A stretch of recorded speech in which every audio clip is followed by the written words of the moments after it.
Hello, good afternoon students. मैं आपको draft tube का न्यूमेरिकल बता रहा हूँ इस वीडियो में। जैसा कि आप न्यूमेरिकल देख सकते हैं यहाँ पे। न्यूमेरिकल क्या है, आइए पढ़ते हैं। A conical draft tube having diameter at the top of as 2 metre and pressure head at 7 meter of water, that is vacuum, discharges water at the outlet with a velocity of 1.2 meter per second at the rate of 25 meter cube per second. Mean discharge is given as 25 meter cube per second, and we know that because the fluid is same and the density will be same at inlet and outlet, so discharge will be same at inlet and outlet. So 25 value for discharge will be similar for inlet and outlet. Okay. If atmospheric pressure head is 10.3 meter of water and losses in between inlet and outlet of the draft tube are negligible, it means no frictional losses will occur in between the water and draft tube. Then calculate the length of a draft tube immersed in the water, and the total length of a draft tube is 5 meter. Okay. एक additional point और जोड़ते हैं इसमें, draft tube की efficiency भी निकालनी। ठीक है, इस तरीके से एफिशिएंसी का भी क्वेश्चन हो जाएगा। ये यहाँ पे डायग्राम में देख सकते हैं, ये inlet of draft tube section 1 है, outlet of draft tube section 2। Inlet of draft tube जैसा कि डायमीटर दिया हुआ इनलेट ऑफ ड्राफ्ट ट्यूब का कितना, 2 मीटर। ठीक। Velocity of fluid eight inlet V1, velocity pressure of fluid at inlet, that is P1, and the length of a draft tube above the sump level is HS, and the below the sump level the length of the draft tube is small y, and the velocity of fluid at outlet of draft tube is V2, that is 1.2 meter per second, is given in the question. Okay. Now we can start the question from the given data. Diameter at the top, it means inlet diameter, is 2.0 meter. Pressure head the inlet, at inlet question में दिया हुआ है P1/ρg = 7 metre. Vacuum pressure head दिया हुआ है, this is vacuum pressure head. Vacuum pressure head को लेके हम क्वेश्चन, या गेज प्रेशर हेड को लेके हम क्वेश्चन नहीं कर सकते हैं, इसको हम एब्सोल्यूट वैल्यू में कन्वर्ट करेंगे।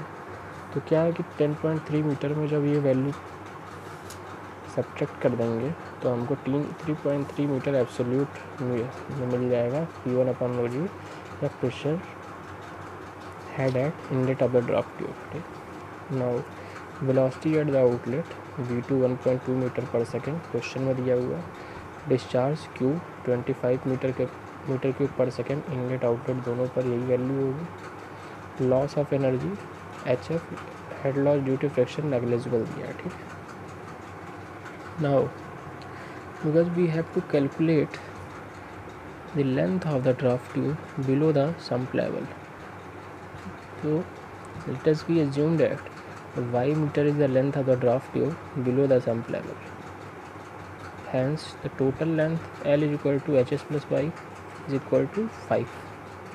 The velocity of fluid at inlet is equal to discharge upon area of draft tube at inlet, and hence we have the value for velocity of fluid at inlet, that is V1, is equal to 7.957 metre per second. V1 की value कितनी आ गई, 7.957 metre per second.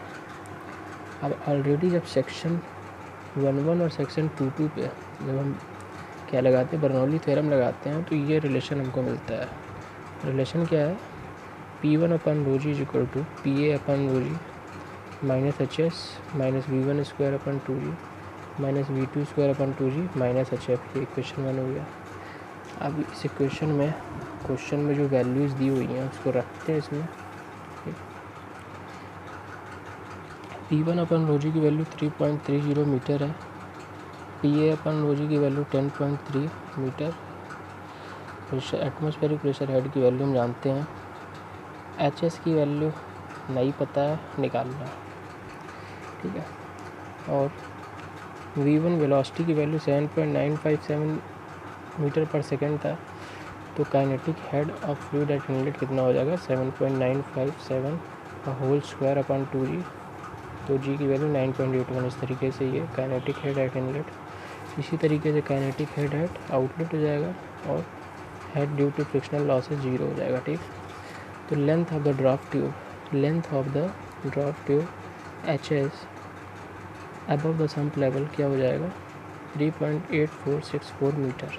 Okay, in this case total length है वो क्या है HS plus HY। Draft tube की total length ये HS हो गया और नीचे वाला ये क्या हो गया Y, तो HS प्लस Y total length of the draft tube हो जाएगा।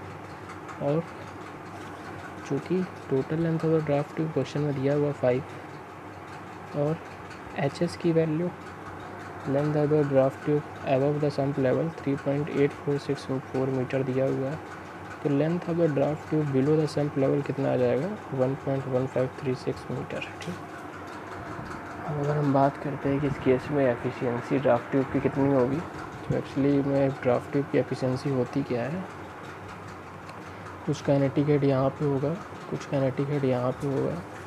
तो काइनेटिक हेड एक्चुअली में हमको आउटलेट पे मिल कितना रहा है उसका डिवाइड हम किससे कर देते हैं, इनलेट पे जितना काइनेटिक हेड मिल रहा है। ठीक है, ये काइनेटिक हेड पूरा का पूरा तो यहाँ मिलेगा नहीं, कुछ ना कुछ घटेगा due to frictional losses.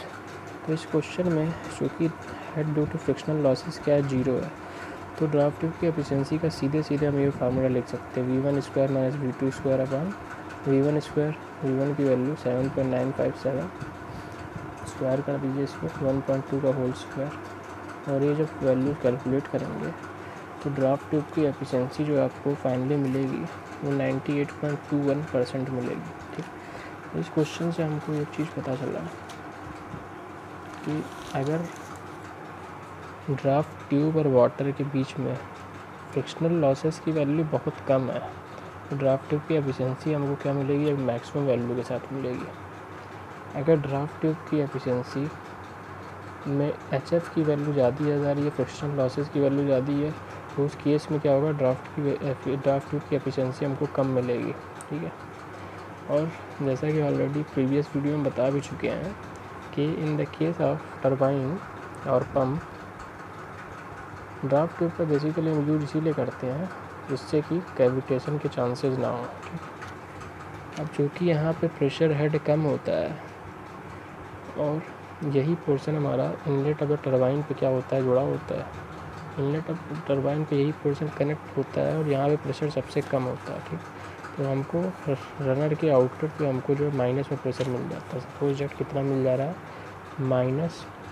-P' और पहले से इनलेट रनर पे प्रेशर कितना था P था। तो दोनों का डिफरेंस अगर देखें हम तो कितना आ जाएगा P प्लस P', मतलब इन साइड द रनर की वैल्यू जो है हमको बढ़ी हुई मिल जाएगी। ठीक, तो इन साइड द रनर की वैल्यू जो हमको बढ़ी हुई मिल जाती है जिससे कि वर्क डन पर second in the case of hydraulic turbine क्या होता है बढ़ जाता है। क्योंकि वर्क डन पर सेकेंड बढ़ गया तो क्या भी बढ़ जाता है, टरबाइन का एफिशिएंसी भी बढ़ जाता है। ठीक, एफिशिएंसी बढ़ जाता है।